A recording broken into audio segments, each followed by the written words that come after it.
유튜브로 읽는 박정희 전기 6권 한 운명적 인간의 나상 김종필의 승리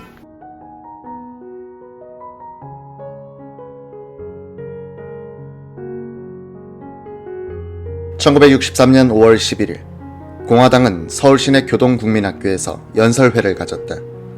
군중은 9일 전의 야당 집회 때에 비해 절반 정도인 약 15,000명이 모였다. 이효상, 윤치영 등 연사들이 박정희 의장의 민정참여 당위론을 주장해도 청중들의 반응은 냉담했다. 연사들이 미국의 원조 정책을 비판하고 민족의 자주성을 찾자고 할 때는 박수가 터져나왔다. 1963년에 들어와서 정치활동이 자유화되면서 언론의 정부 비판도 가혹해졌다. 예컨대 1963년 5월 16일자 조선일보는 5.16 혁명 두 도를 기념하는 정치, 경제, 역사학자 좌담 기사를 실었다. 이 기사의 제목은 군사정부의 실적을 비판하는 내용 1색이었다. 군사혁명 두 돌, 잘해보려고 애는 썼는데 이념이 없었던 공약, 실패로 돌아간 경제정책, 중대성명이 남발된 것도 큰 흠, 민정이양의 방법, 군 지지 필요 운우는 어불성설. 사회자도 미안했던지 좌담을 마무리하면서 지금까지 말씀하신 가운데는 혁명 2년의 공은 없고 과만 추리신 것 같군요 라고 했다. 박정희는 정치활동의 재개와 함께 언론의 정권 비판이 거세지자 언론은 잘하는 것은 묵살하고 못하는 것만 찾아내 침소봉대한다고 불만을 터뜨리기도 했다. 박정희는 지난 2년간 경제개발계획의 착수, 울산공업센터 공사 착수, 각종 구조개혁, 외자 도입, 자립심의 고치 등 도약의 발판을 놓았다고 자부하고 있었다. 집권기간을 연장하고 정치 안정만 보장되면 조국 근대화를 이룰 자신이 있다고 생각하던 박정희로서는 언론과 야당의 전면적 비판과 부정이 견디기 힘들었을 것이다. 그 후 학생, 언론인, 교수 등 지식인들에 대한 그의 거부감은 때로는 경멸적으로 표현된다. 박정희는 조국 근대화는 산업공상의 신분 질서를 상공농사로 바꾸는 것을 의미한다고 말하곤 했는데 그는 현대의 사자 계층인 지식인층을 염두에 두고 그런 말을 했을 것이다. 5월 20일 박정희는 강원도 황지에서 황지 본선 개통식에 참석했다. 통리, 심포리 간 8.5km를 연결하는 이 철도 공사에는 험준한 지형 때문에 11개의 터널을 뚫어야 했다. 21개월의 공사기간, 연 인원 85만 명이 들어간 이 철도 부설로서 중앙선이 서울 청량리역에서 출발, 경북, 영주, 강원도, 철암을 거쳐 북평, 강릉까지 연결됐다. 대관령 동부지역의 발전과 이 지방의 석탄 개발 촉진에 중요한 수송선이 완성된 것이다.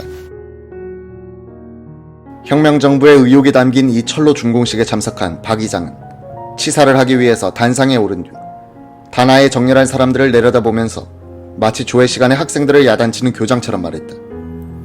본인이 치사문을 말씀드리기 전에 오늘 여기 식장에서 보고 느낀 몇 가지 이야기를 하겠습니다. 이런 행사에서는 반드시 애국가 봉창, 국기에 대한 경례가 있습니다. 아까 보니 뒤에 와 있는 인사들은 국기에 대한 경례를 할 때도 남의 일 보듯이 하고 있었고 애국가를 부를 때도 따라 부르지 않는 사람들이 많았습니다.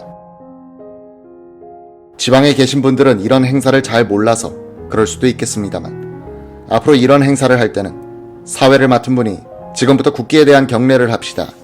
모든 분들은 저 뒤에 있는 국기를 향해서 전부 오른손을 왼가슴 위에 얹어가지고 국기에 대한 경의를 표합시다. 이렇게 하십시오. 오늘 이 식이 끝난 다음 마지막 순서 다음에 사회자는 다시 한번 국기에 대한 경례와 애국가 봉창을 하도록 해주시기 바랍니다. 박정희는 5월 21일 오후 육군 수뇌부를 교체했다. 참모총장 김종호 대장을 합참의장으로, 1군 사령관 민기식 중장을 참모총장으로, 1군 사령관에는 장창국 2군 사령관을, 2군 사령관에는 김용배 참모차장을, 참모차장에는 김계원 국방부 운영처간보를 임명했다.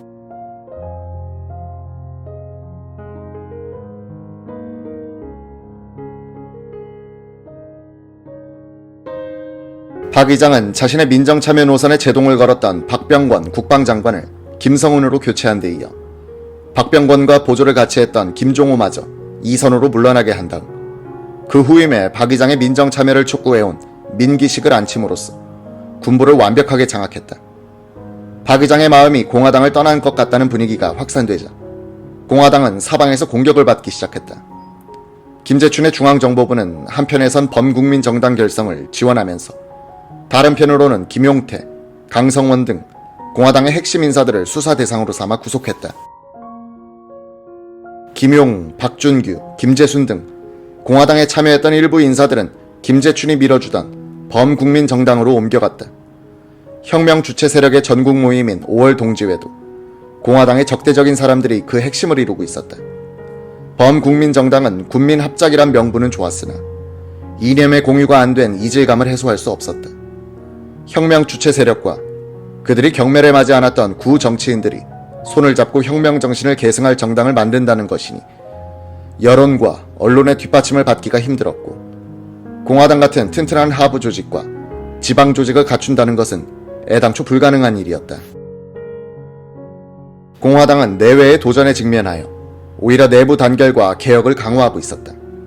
말썽 많던 사무국 조직을 감축했다. 유급 직원 1,300명을 4분의 1로 줄였다. 당원 확보 운동도 전국적으로 벌여 5월 20일까지 20만 명을 넘겼다. 정일권의 후임으로 주미대사로 떠난 김정열 의장 후임에는 노련한 윤치영이 의장으로 임명됐고, 정책위 의장 자리에는 법학교수 출신 백남옥이 앉았다. 정구영 총재, 윤치영, 백남옥은 박정희의 마음을 공화당 쪽으로 돌려놓으려고 안간힘을 다 썼다.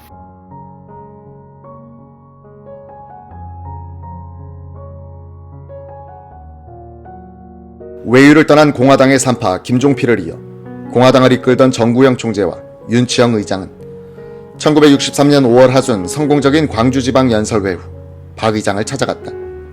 두 사람은 박 의장에게 공화당과 범국민정당 중 양자태계를 요구했다. 이미 김재춘 정보부장의 범국민정당 운동에 회의를 느끼고 있던 박 의장은 어떻게 해드릴까요? 라고 했다. 이렇게 발표해 주십시오. 박 의장은 정구영 총재를 면담한 자리에서 내가 믿는 정당은 민주공화당뿐이다. 더욱더 당세 확장에 힘을 써 유종의미를 거두어주기 바란다. 라고 당부했다고 말입니다. 박정희 의장은 최고회의 이유락 공보실장을 부르더니 발표문을 구술시켰다. 이유락 실장은 이러시면 곤란해집니다. 각하께서 범국민정당을 만들어보라고 하셔놓고서 이렇게 하시면 안 됩니다. 라고 했다. 그럼 어떻게 해야 해? 이렇게 하면 어떻겠습니까?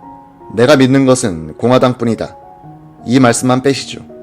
더욱더 당세 확장에 힘써달라는 취지로 말씀하셨다고 하면 다 알아듣지 않겠습니까? 이 발표가 나가자 5월 23일 범국민정당 창당의 막후 책임자 김재춘 정보부장은 기자들에게 그 발언은 정구영 총재의 방문에 대한 의례적인 반응일 뿐이다라고 말한 뒤 국민의 지탄을 받고 있는 공화당은 민정을 담당할 자격이 없다고 했다. 5월 27일 서울시민회관에서 공화당은 1427명의 대의원들이 참석한 가운데 제2차 전당대회를 열었다. 정구영 총재는 인사말을 통해 의당 박 의장을 대통령 후보로 지명해야 하겠지만 이번 전당대회에서는 보류해 주었으면 한다는 박 의장의 당부가 있었다고 전했다. 토의사항으로 대회가 진행되었을 때 서울의 홍원표 대의원이 긴급 동의 발언을 했다. 의사 일정을 변경하여 박 의장을 대통령 후보로 지명하여 통보하자는 요지였다. 흥분한 대의원들이 이 제안에 동의하여 즉석 기립 표결로서 박 의장을 대통령 후보로 선출했다. 정구영 총재, 윤치영 의장, 김동완 사무총장은 급히 박 의장을 만나고 와서 이렇게 보고했다.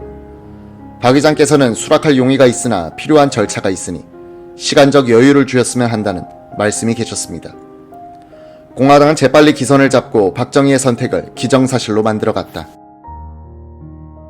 6월 10일 범국민정당 추진 세력은 조선호텔 그랜드 볼룸에서 발기 준비대회를 갖고 위원장의 구민주당 구파 출신 소선규, 부위원장의 공화당 탈당파 출신 김용우를 추대했다.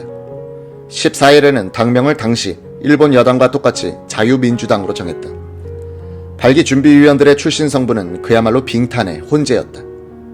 안동준 등 전 자유당 출신, 조영규 등 야당인 민정당 탈당파, 김재순 등 공화당 탈당파, 고기봉 등 민주당 탈당파 등등. 박정희가 그토록 염원했던 신세대의 참신한 정치 세력 구축과는 한참 먼 얼굴들이었다. 당시 경향신문 정치부 기자 이상우는 이런 인상기를 남겼다.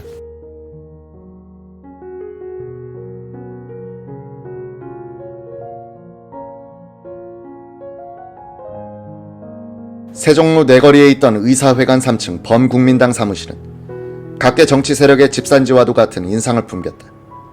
활발한 움직임과 여기에 드나드는 기라성 같은 정객들의 얼굴에도 불구하고 이 범국민정당 운동은 기자들 눈엔 돛대기 시장, 기회주의자들의 집결체인 것처럼 보였다. 군민합동의 안정세력 지향이란 당면 목표만 있을 뿐 그 위에 서 있어야 할 조직 철학이 없었다. 때문에 이념보다는 다분히 실익을 내다본 기회주의적인 이질 인사의 집합체로 전락할 가능성이 처음부터 컸다. 똑같은 관제 여당이면서도 공화당이 5월 동지회와 범국민정당의 도전을 물리치고 박정희라는 기수의 간택을 받을 수 있었던 것은 3파 김종필의 승리이기도 했다. 5월 동지회와 범국민정당이 이렇다 할 이념을 갖지 못하고 잡다한 계열과 출신의 집합체로 변한 반면 공화당은 김종필 주도의 사전 조직을 통해서 조국 근대화란 뚜렷한 이념을 공유하는 정치 집단을 전국적으로 확보해놓고 있었다.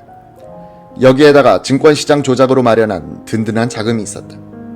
김종필이 군정시대에 1년 먼저 당을 조직했다는 점도 다른 급조된 정당에 비해 큰 장점이었다.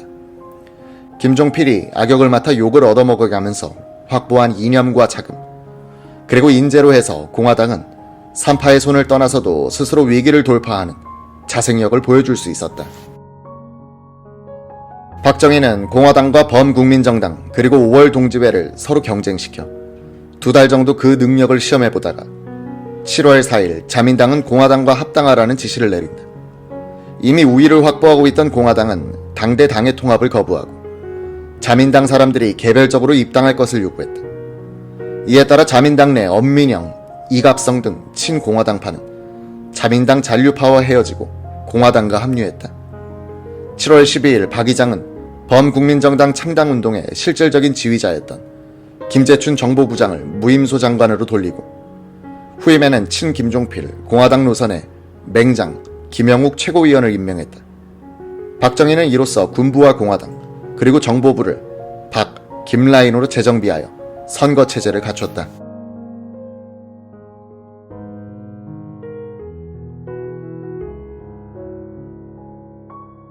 박정희가 1963년 7월에 들어서서 공화당과 친김종필 세력을 중심으로 권력 구조를 재편성하고 선거체제를 갖추자 세뮤얼 버거 미국 대사는 당황했다.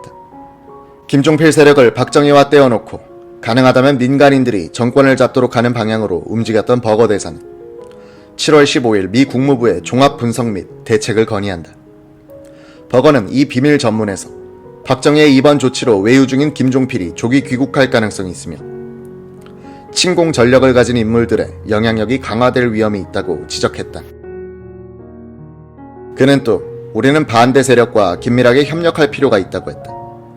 이는 기습적인 행동으로서 현 정부를 전복시키기 위한 목적에서가 아니라 상황 변화로 군사정부를 대체할 세력이 필요할 때에 대비해 반대 세력을 만들어야 한다는 것이었다. 버거 대사는 미국 정부가 취하여야 할 조치로서 군사정부의 재정 안정 정책이 충분하지 않다는 이유를 대 1,500만 달러의 원조 집행을 보류하기로 한 결정을 고수할 것, 증권 조작 사건, 자백을 받아내기 위한 고문 같은 군사정부의 과오에 대한 미국 언론의 관심을 자극할 것, 김종필의 귀국에 대한 분명한 반대 의사를 표명할 것 등을 건의했다. 김종필은 이런 수레를 했다.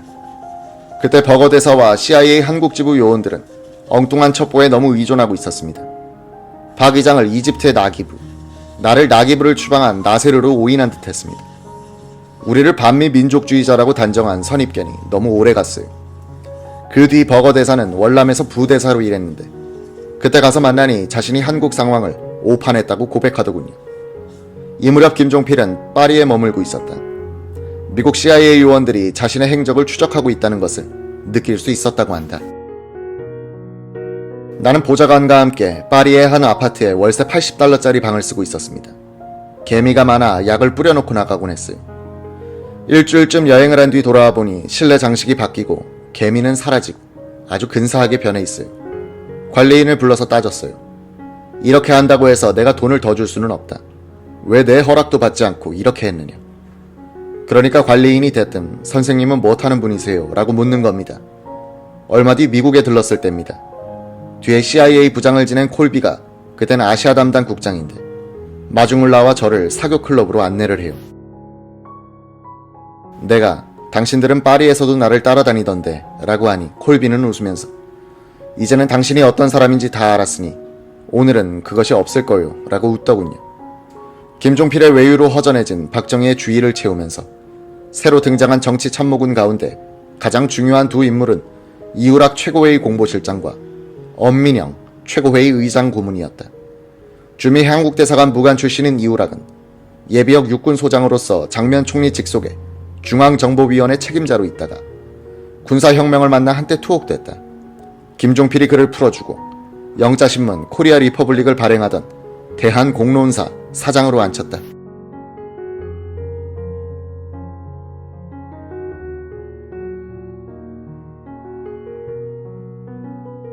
김종필이 떠난 후 이우락은 가장 가까운 거리에서 박 의장에게 좀 더 적극적으로 정치에 관한 자문과 건의를 할 수 있는 입장이 됐다.